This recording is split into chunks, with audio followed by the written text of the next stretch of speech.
नमस्कार मित्रांनो, मी धनज्योतमधनं धनराज बोलतो. आपलं शेडचं काम जे चालू होतं ते जवळजवळ बऱ्यापैकी पूर्ण होतं आलं आहे मित्रांनो. तर हे बघा, आपण आता त्याची भरती वगैरे करतोय मित्रांनो, आणि एवढ्या 1 महिन्यामध्ये हे शेड आपलं कंप्लीट होणार आहे. हे बघा मित्रांनो,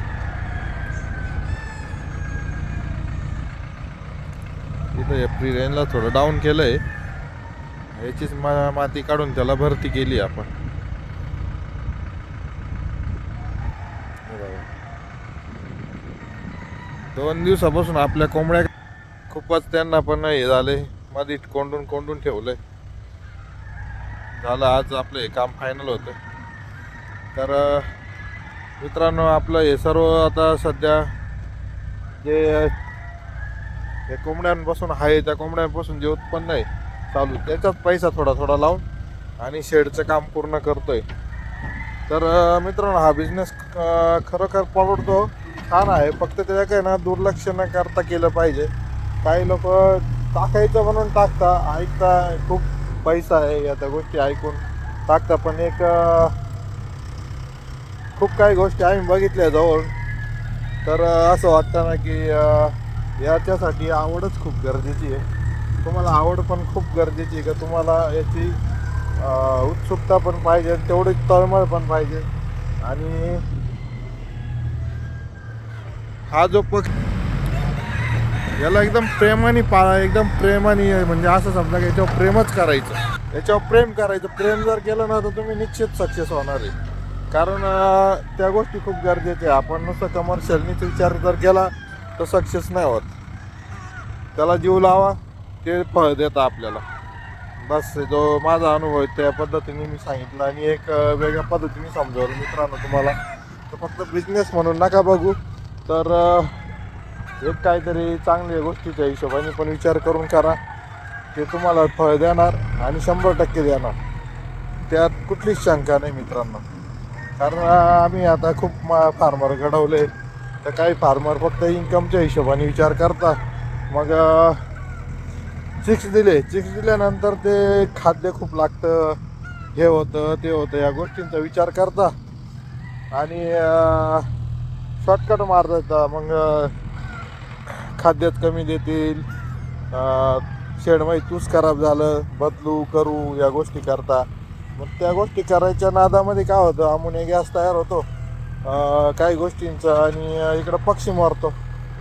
एक फार्मर आम्ही असंच आता डेव्हलप केलं आहे, त्यांना पक्षी टाकला होता. खूप लक्ष दिलं मी त्यांच्याकडे, रोज जायचो, रोज त्यांना सांगायचं हे करा ते करा. पण शेडमधलं त्यांनी तूस बदलला नाही लवकर, आणि थोडं त्यांचं डोकं चालवलं त्यांनी. पडदे वगैरे वरती नाही केले वेळेवर.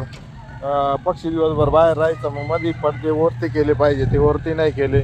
तर त्यामुळे काय झालं का, अमोनिया गॅस खूप तयार झाला शेडमध्ये, आणि शेडमध्ये पक्षी गेला का तो डेट व्हायची पक्ष्याची. आणि मग दिवसा ते आम्हाला फोन करायचे का इतके पक्षी मेले, हे झालं ते झालं.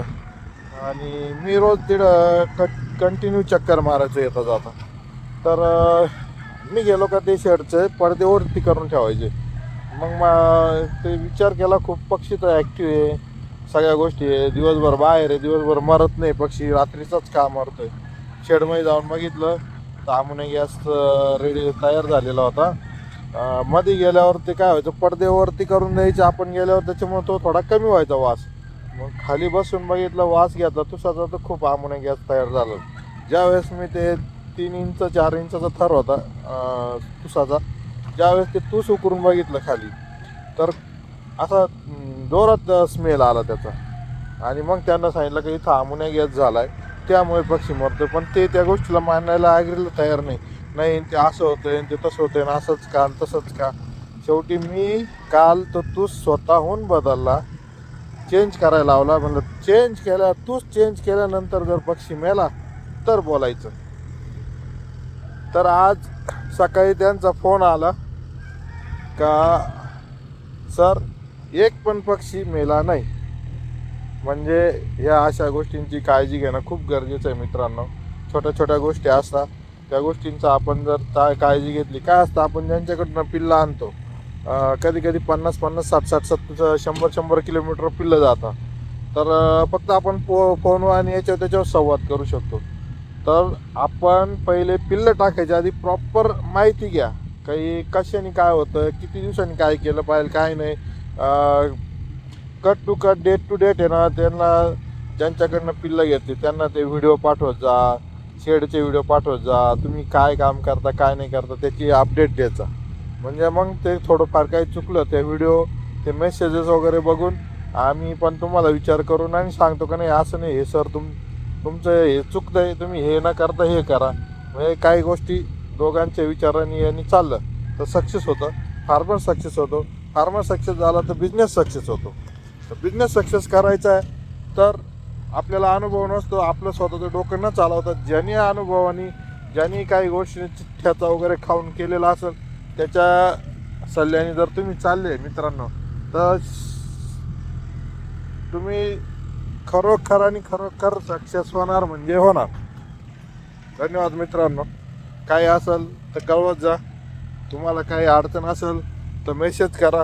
तुमचा मेसेज बघून आम्ही त्याच्यावर निदान देण्याचा पुरेपूर प्रयत्न करणार. धन्यवाद मित्रांनो.